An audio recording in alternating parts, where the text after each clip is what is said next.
Hello friends, मैं हूं आपका फाइनेंशियल बाबाजी। आज का डे मैंने फेस रिवील। चलिए सबसे हटके पहले बात करते हैं मार्केट क्यों इतना ज़्यादा गिर रहा है। आज हमने देखा 1% के आसपास मार्केट टूटा है और जो सबसे बड़ा रीज़न बताया जा रहा है वो है HMPV वायरस। ठीक है, अब बोला जा रहा है कि पहला तो ये HMPV वायरस के चलते मार्केट गिर रहा है, तो पहले इस पर बात कर लेते हैं। ये HMPV जो वायरस है ये एक्चुअली एक निमोनिया का वेरिएंट है। ठीक है, तो ये उतना कुछ घातक है नहीं और ये ज़्यादातर चाइल्ड और जिनका इम्यूनिटी पावर वीक है यानी कि बुड्ढों को हो रहा है। ठीक है, तो इससे ज़्यादा डरने का ज़रूरत है नहीं। मैं क्यों बता रहा हूँ, क्योंकि अब 2022 में भी जब कोविड पूरा तरह से ख़त्म हो गया था, लॉकडाउन सब हट गया था, तब भी आपने सुना था कि एक वायरस आ रहा है और उसके चलते भी मार्केट थोड़ा सा इफेक्ट आया था। और फिर एक बार 2023 में भी ऐसा हुआ था कि ऐसा ही ठीक एक वायरस आया था और उस समय भी ऐसे ही बोला गया था कि हाँ ये बहुत बड़ा कोविड से भी बड़ा चीज़ आने वाला है। उसका नाम कुछ HN32 ऐसा कुछ नाम था, मेरे को याद नहीं है और एक्चुअली मैं गूगल में भी सर्च किया तो मिल ले रहा है।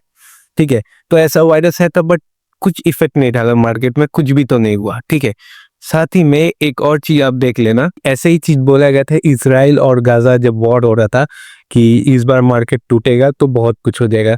आखिर में क्या हुआ, मार्केट उस समय रनअप ही दिया, अच्छा खासा रिटर्न दिया था 2023 में मार्केट।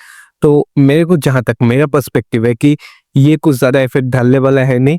और चाइना का तो बात ही अलग है, वहां से अब कुछ रेस्ट्रिक्शन आने वाला है इंडिया में, तो ये चीज फैलने वाला है नहीं, जो कि मेरा पर्सपेक्टिव है। आपका कुछ और भी हो सकता है।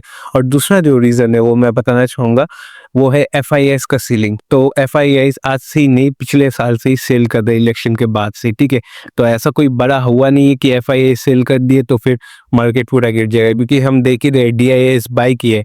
आज FIS ने शायद 2500 करोड़ का सेल किया है जब मैं ये वीडियो रिकॉर्ड कर रहा हूँ 6 नवंबर। तो DIS ने 5000 करोड़ से ज्यादा का बाई किया, मतलब डबल बाई कर लिया है। ठीक है, तो ऐसा कुछ बात नहीं है कि मार्केट गिर जाएगा। हाँ ये हो सकता है निफ्टी कंसोलिडेट कर सकता है मार्केट में, लेकिन उतना कुछ खास होगा नहीं। क्योंकि आप देखो, अगर खतरा भी हुआ ना तो खतरा किस पे होगा, या तो मिड कैप पे या तो स्मॉल कैप पे या माइक्रो कैप जो स्टॉक्स होता है उसमें थोड़ा खतरा होगा, क्योंकि वो लोग ऑलरेडी बहुत ज्यादा रिटर्न दे चुका है।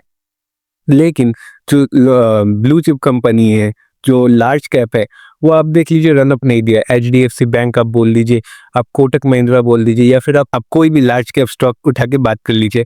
और आप बैंकिंग और फाइनेंस सेक्टर भी देखोगे तो वो भी अभी तक उतना अच्छा रिटर्न नहीं दिया है। साथ ही में RBI भी बोल दिया है कि अभी रेट कट नहीं होगा क्योंकि इन्फ्लेशन बढ़ जाएगा।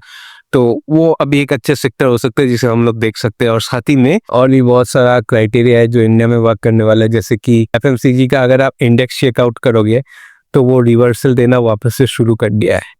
ठीक है, आप एक बार जाके देखना कि FMCG index, fast moving consumer good का इंडेक्स देखना, वो अपना सपोर्ट पे आकर वापस से घूमने लग चुका है। ये FMCG क्यों गिरा था, क्योंकि आफ्टर ऑल यहाँ पर जो इंडिया में कंजप्शन था वो कम हो गया। वो क्यों कम हुआ, क्योंकि गवर्नमेंट इतना टैक्स बढ़ा दिया, आदमियों का इनकम नहीं हुआ था। और अगर टैक्स बढ़ा देता तो चीज़ों का दाम वैसे ही महंगा हो जाता है। लेकिन इस क्वार्टर में जैसे कि हम लोग देख रहे हैं IT का जॉब्स आस्ते आस्ते बढ़ रहा है, IT वापस से आदमियों को हायर करना शुरू कर दिया है। तो क्या होगा, आदमी के हाथ में जब पैसा आएगा आदमी खर्च करेगा, और नॉर्मल आदमी तो लग्जरी प्रोडक्ट पहले खरीदेगा नहीं, वो कहाँ जाएगा, FMCG में। तो इस क्वार्टर में हमें FMCG का सेल्स अच्छा होता हुआ दिख सकता है। और जो एक और चीज इन्फ्लुएंस कर सकता है वो है बजट। इस बजट में बोला जा रहा है कि 15 लाख तक का जो इनकम है उस पर कोई इनकम टैक्स नहीं लगेगा।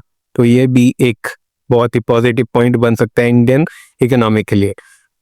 इस वीडियो में ऐसे तो मेरे को बात करना था कि ये जो कोविड बोल रहा हूँ, ये जो वायरस है HMPV, ये इसका क्या इफेक्ट होगा मार्केट में, तो उससे ज़्यादा ही बात कर दिया। कोई नहीं, मेरा ये राइट था, मतलब मेरा ये रिस्पॉन्सिबिलिटी था कि मैं आपको इन्फॉर्मेशन दूँ, क्योंकि आप लोग मेरे सब्सक्राइबर हो और आप मुझे व्यूज़ दे रहे हो, तो मेरी रिस्पॉन्सिबिलिटी बनता है। लेकिन मैं उससे भी ज़्यादा दे दिया। आप होप आप इसको एंजॉय करोगे और कुछ सीखने को भी मिलेगा। और अगर कोई भी क्वेश्चन हुआ ना प्लीज़ मेरे से पूछ लेना, तो मैं आपको ठीक गाइड कर दूंगा। लेकिन हाँ, कोई भी इन्वेस्टमेंट एडवाइस नहीं है।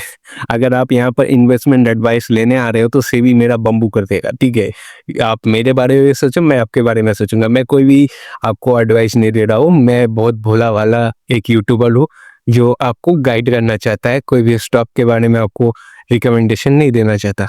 मैं जो बोल रहा हूँ आप खुद का रिसर्च करो, आपको बस मैं गाइड कर रहा हूँ। ठीक है, तो मैसेज भी रजिस्टर भी नहीं हो, ये भी क्लियर आउट करना बहुत ज़रूरी है। और एट दी एंड चैनल को थोड़ा सब्सक्राइब करना, बहुत सा वीडियो है ऐसा ही वीडियोस बहुत सा पड़ा है और कुछ स्टॉक रिलेटेड भी है, तो उन्हें भी चेकआउट करना। और एट दी एंड सब्सक्राइब करना, लाइक करना, कमेंट भी करो, क्वेश्चन पूछो, सब सब बता दूंगा। और हाँ, टेलीग्राम चैनल भी है, इंस्टाग्राम भी है, दोनों को जाके फॉलो करो और चेकआउट करो उसमें क्या क्या कंटेंट है, क्या क्या आपके लिए गिफ्ट है। ठीक है, thank you for watching this video.